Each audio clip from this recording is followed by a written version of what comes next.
Good day mga ka-farmers. Ito na naman tayo ka-farmers.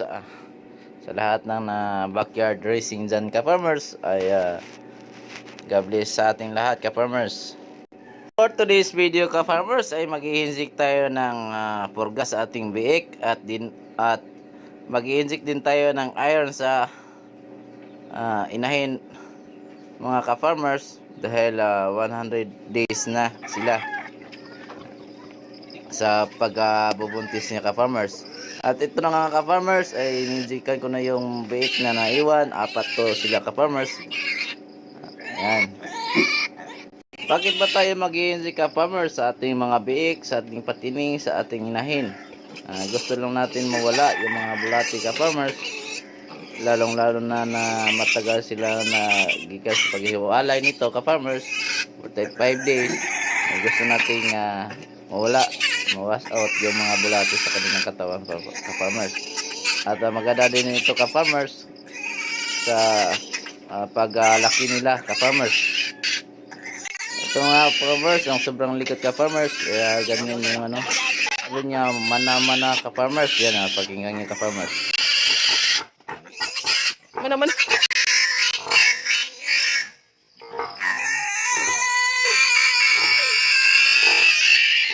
Sabi ka-farmers, nakasabi din yung bika farmers na mana-mana ka-farmers. Sabi tapos na. Sabi ang sakit na daw ka-farmers. Ayan na natin, ganyan talaga ka-farmers yung big natin ka-farmers. Malikot sila. But ito last na lang to ka-farmers, pang-apat na to ka-farmers. At susunod dito ka-farmers, lagyan natin ng vitamins sa kanyang patubigan ka-farmers.